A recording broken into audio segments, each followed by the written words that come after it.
Hello friends, Radhe Radhe. इस video में हम कवर करेंगे क्लास 9 से चैप्टर नंबर 8 एक्सरसाइज 8.1 का क्वेश्चन नंबर 3। तो देखते हैं। Diagonal AC of a parallelogram ABCD.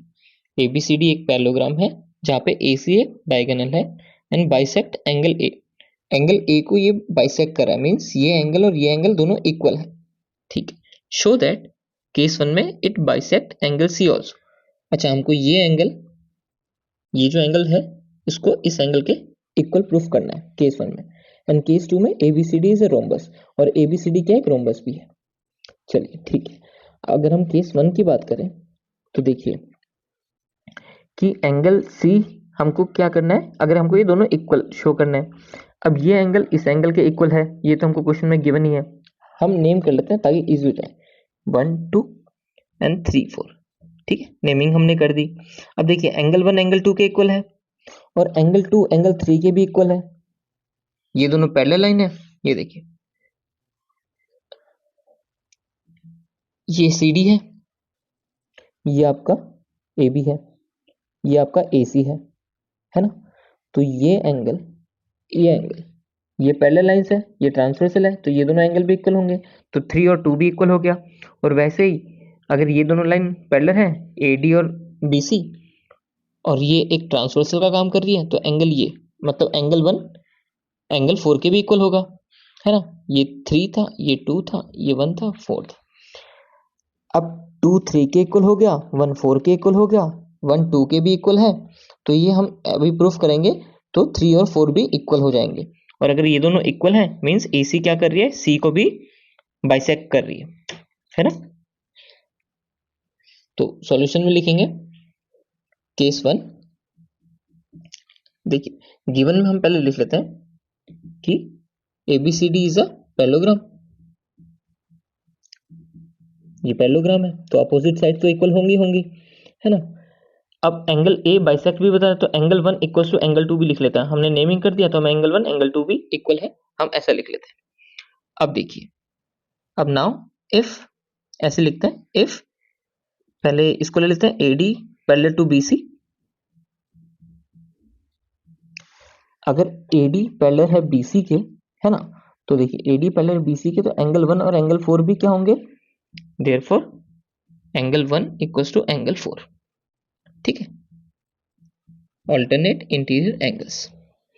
अब यहां से देखिए इन दोनों में क्या दिख रहा है आपको, 2 और 4 इक्वल हो गए, है ना।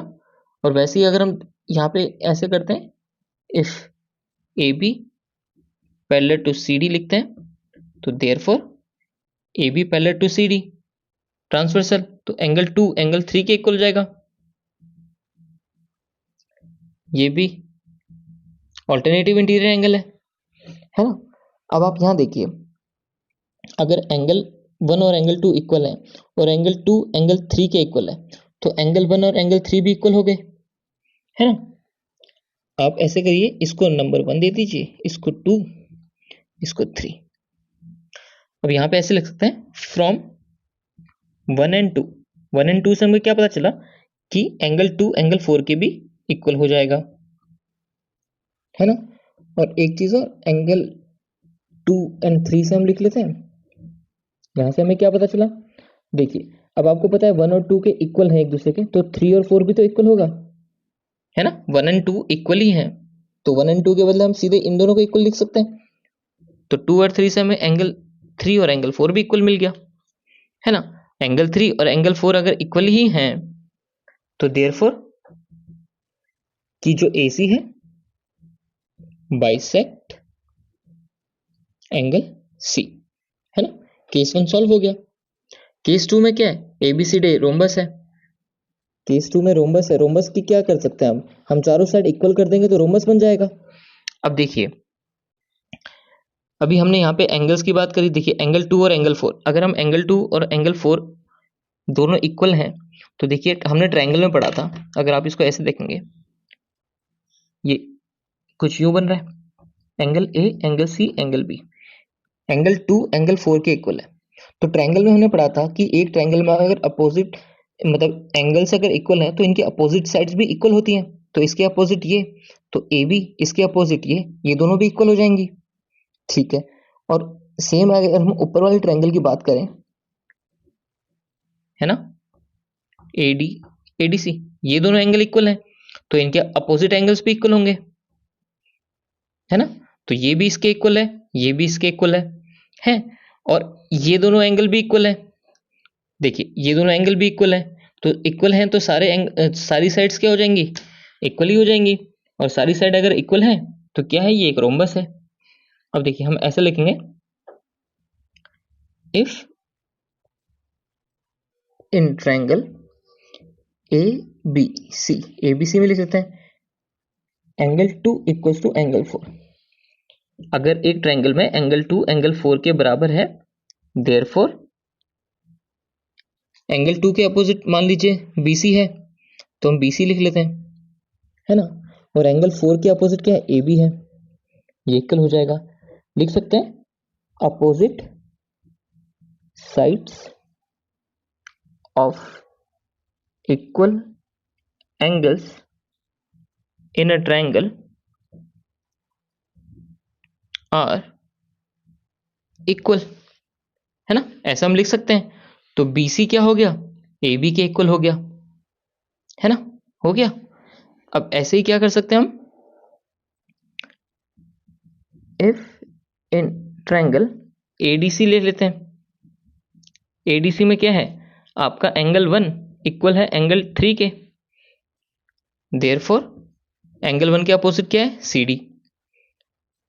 CD हो गया। एंगल 3 के अपोजिट क्या है, AD, ये भी हो गया। सेम यही स्टेटमेंट लिखेंगे हम इसमें, opposite sides of equal angle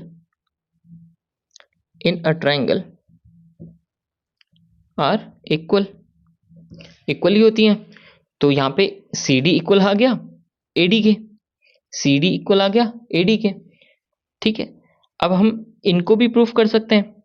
देखिए कैसे आप प्रूफ करेंगे, अगर एंगल आपको क्वेश्चन में गिवन था एंगल 1 और एंगल 2 इक्वल है, तो ये साइड्स भी इक्वली हो जाएंगी ना। एंगल 2 के अपोजिट क्या है, देखिए BC, ठीक है, और एंगल 1 के अपोजिट क्या है, CD, ये दोनों भी इक्वल हो जाएंगी, तो BC इक्वल हो जाएगा CD के भी। और ऐसे ही अगर हम यहाँ पे बात करें 3 और 4 की, 3 के अपोजिट क्या है, AD, 4 के अपोजिट क्या है, AB, तो ये दोनों भी इक्वल हो जाएंगी, क्योंकि ये दोनों एंगल्स इक्वल है इसलिए हो रहा है ये दोनों एंगल इक्वल है, तो इनके अपोजिट साइड्स भी क्या होंगे, इक्वल होंगे, तो ये भी इक्वल हो जाएगा। तो देयरफॉर हम ऐसे लिख सकते हैं, आप चाहे तो इसको 4 और इसको 5 कह सकते हैं, और यहाँ पे लिख सकते हैं फ्रॉम 4 and 5, ऐसे लिख सकते हैं from 4 and 5 AB equals to BC equals to CD equals to DA। जब चारों साइड इक्वल हैं तो therefore ABCD is a rhombus, है ना, आप ये लिख सकते हैं ABCD इज अ रोम्बस। चलिए इजी क्वेश्चन था, इसी के साथ ये क्वेश्चन भी यहाँ कंप्लीट होता है। नेक्स्ट वीडियो में हम नेक्स्ट क्वेश्चन करेंगे। सी यू फ्रेंड्स, राधे राधे।